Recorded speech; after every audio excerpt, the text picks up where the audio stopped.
So yeah, that able to change off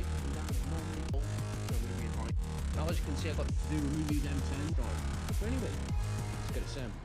Good afternoon, you handsome lot. You're gonna have to bear with me for the majority of this video because I've got a new camera and I'm trying to get to grips with it. But we've got a, what year is it? 2017 Ford Focus, which is requiring a wet belt. Right, well, I've done a few of these videos now on the Fiestas, but not so many on the Focuses. But we're going to do this, have a go at doing this one and see what the condition of this engine is like, whether the wet belt has broken up or not. But the first thing we're going to do is disconnect the battery over there, which I can do this on my new camera now. I can zoom in and I can go, there you go, disconnect that. Now on these Focuses, there is so much more room compared to the little Fiesta. Look how much room we've got down there now to get all this exhaust off. But the first thing that we're going to be doing is getting all this intake system off out the way, coil packs and also the fuel rail as well. Now once most of that intake pipe is off now, what we're going to do is get ourselves a trusty little airline blower and we're going to blow all the debris from down by the coil packs, the fuel rail, because there's a lot of stuff down there which I'll show you now, just bear with me.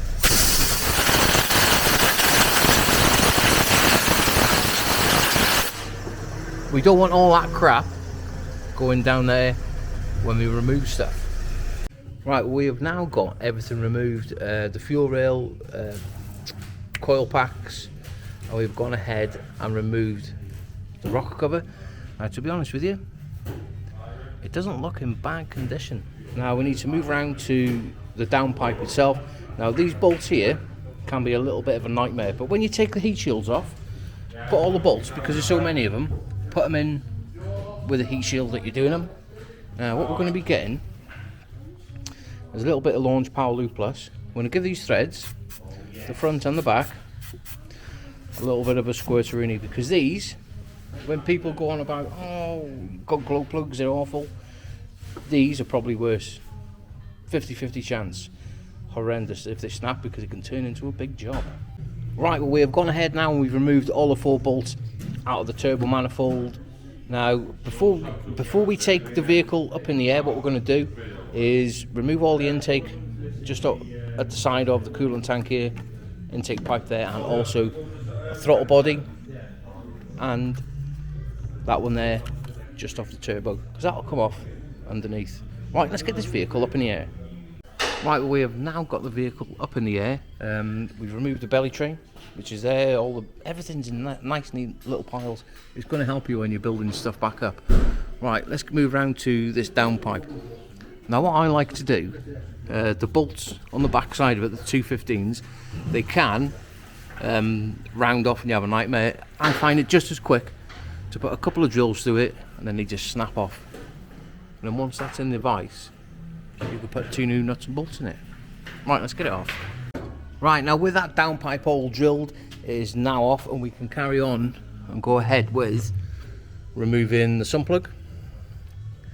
Just let the oil drain into my lovely little receptacle. And while that is draining out, what I'm going to be doing is getting an 8mm and taking all them nuts, them bolts out of the sump.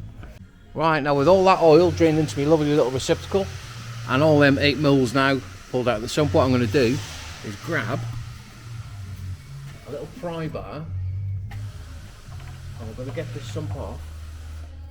It shouldn't take much to get off. Got a little bit of a wiggle.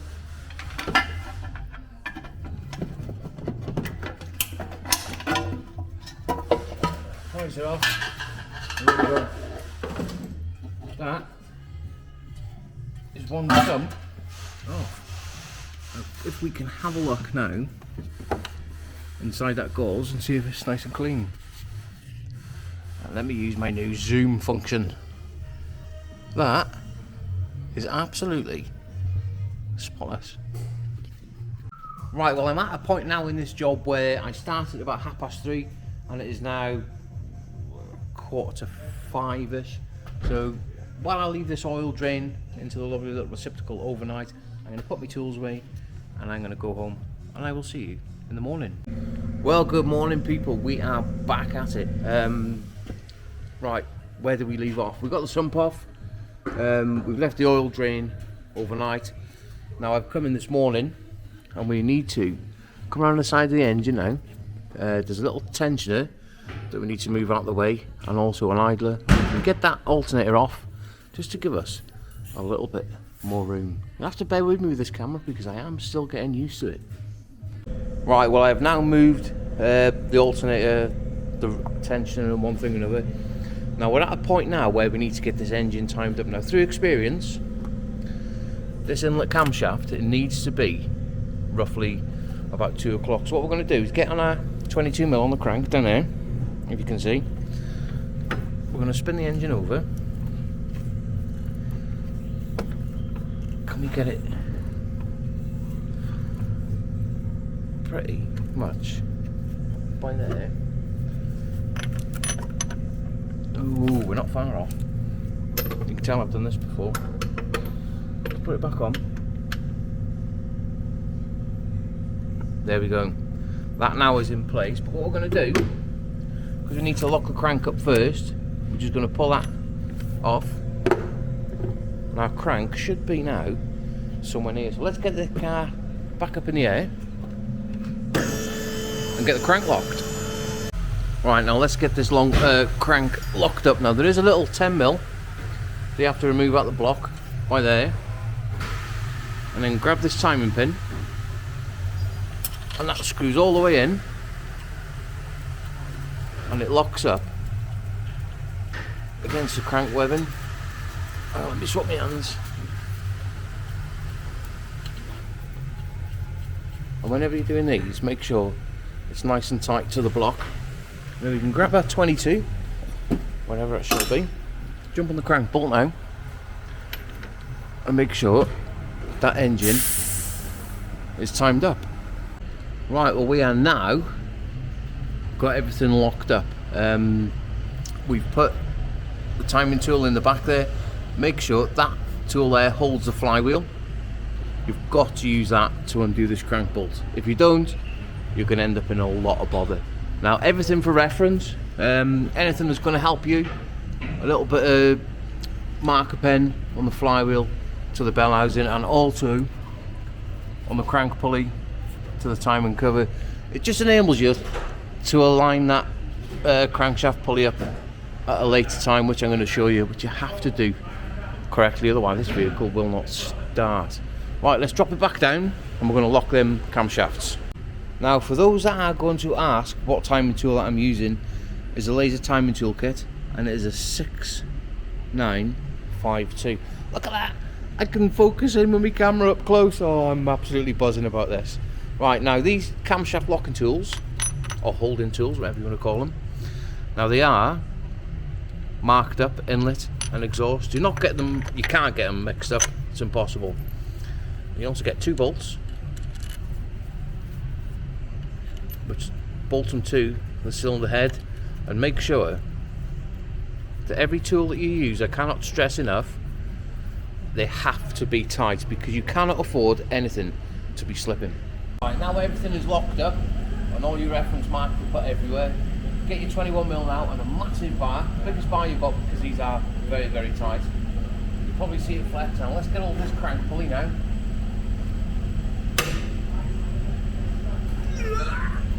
That takes some getting them done, that does. And there we go. That is one crank bolt slackened off. Now once that crank pulley is removed, be extra careful, because there is a magnetic pickup ring on the back of it and you don't want to damage it, so just be careful where you put it, don't go chucking it about. Right, we can now move around and get in the timing cover off, and all the bolts that you remove out of it, get yourself a little piece of cardboard and make a little pattern where the bolts go, because they are different lengths and different sizes all the way around. Once you've removed all them timing cover bolts, they should look a little bit like that, and you can even mark them up where the water pump ones are, because they're different lengths. Now we need to remove the timing cover, so get yourself a nice little receptacle just underneath there, and we need to get, where's it gone, a little pry bar just by there. You don't want to go too mad with it, and just lever it back, and all that water now will be caught in that receptacle. Now just at the back of the water pump there's a little plastic bracket that you need to be extra careful with. There's 2 8mm. Oh, the zoom function again. 2 8mm by there. Now be extra careful when you're removing it, because you do not want to be snapping that. Shall we get round to this main event now and get this old timing belt off? What I do, get myself some wheel cap pliers, and I put it round the tensioner by there, and we put a pin in, and that'll keep the tension off the belt. And just pull it off like that. Simple as that. Once all that is out the way, it takes about 5 minutes to change a belt, if that. Now that is belt out of the way, what we need to do is remove a little grub screw just by there, behind the timing cover. Get a little pick and remove that filter. That is for the turbo. You've got to make sure that these are nice and clean. Right, well, I have gone ahead now and we've given the sump a really good clean, and it is like brand new. And how I did it with a little bit of brake and clutch cleaner, and we drill with a wire wheel on the end of it. You don't want nothing abrasive because you don't want to be marking that aluminium. And we've also gone ahead and cleaned, can I flip my camera around? There, look at that, that's posh now, isn't it? Right, that timing cover is like brand new. Now if you lot don't know by now, what I like to use is a genuine kit.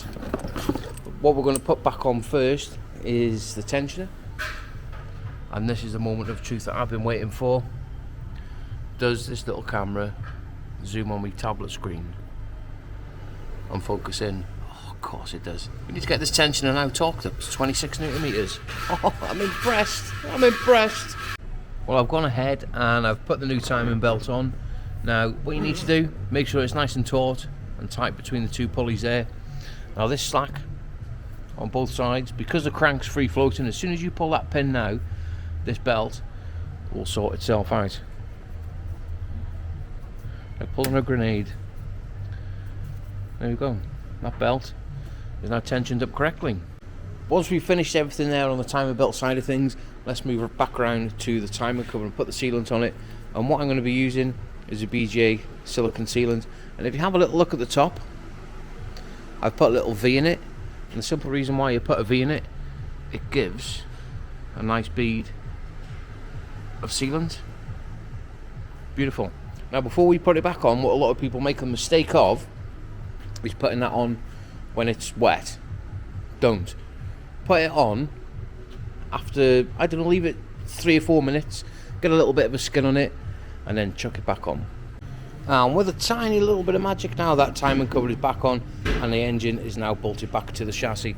Now if you've done it right, you should get a nice beading of sealant on the inside, just like that. Right, let's get the car back up in the air and put that crank bolt on. Right, before we put that crank pulley back on, you need to get the friction washer. These aren't fitted from factory, but they do need fitting. Before you put that crank pulley back on, and make sure that it is on nice and perfect. Well, I've gone ahead and I've torqued the crank bolt up now. Please follow your instructions on your technical data to do these. Now there is a pin that goes through the crank pulley itself and lines in to the timing cover. If that's not done correctly, this engine won't start. This is why I always like to put little reference marks everywhere, and while you're torquing it up, keep your eye on all your reference points that you've put up, because you don't want anything slipping. Right, I need to plod on with this. I've done enough chatting for now.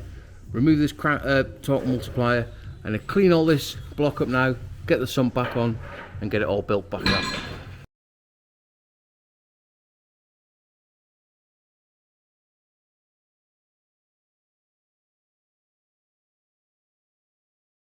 Right, well, we have pretty much finished now. Underneath we put all the starter motor back on, the dry shaft bracket, sumps on, the cat's back on it, aircon pipe alternator, all the belts up the side here, they're all back on, the lower intercooler pipe, and pretty much now I just need to drop the car down. as you can see, I have got the vehicle now back down to working height, but while I'm putting all these ancillaries and stuff back on, all the intake and fuel rails and stuff like that, we're going to be putting our vacuum and refill system on it. I'll wait for it. The zoom function. Maybe checking for leaks as well. Now this vehicle is also having a little bit of a service with it as well, so we're just going to be changing the air filter. The spark plugs are going to be due next service as well. So yeah, I'm going to crack on. Right, well, we have now got this engine fully built back together. We've got some correct coolant to go in it. I'm just going to flick this little switch now. I'm still trying to get used to this camera, so please bear with me. Let me flip it around. Yeah, look at that. Bloody posh, eh? Right, flick this little switch now, and that should zoom function. That will fill that header tank beautifully. Now after that coolant is filled up, what we're going to do is leave the coil packs disconnected. We're going to get on the key and wind it over and let that oil pressure and the fuel pressure build up for a first initial startup. And there we have it with a little bit of magic. Now that car is back up and running on all 3 cylinders. I was going to say 4 cylinders then, but yeah, job's a good one. Well, while I'm putting all them trims and that back together, we're going to leave the car get up to temperature. And for those that are asking, the new zoom function, we are now on 50,000 miles this vehicle has covered. But yeah, well, I hope you've all enjoyed the video. It has taken some getting used to using my new camera. If you think it's an improvement, please let me know. But anyway, other than that, I hope you've all enjoyed the video. So yeah, let's get it sent.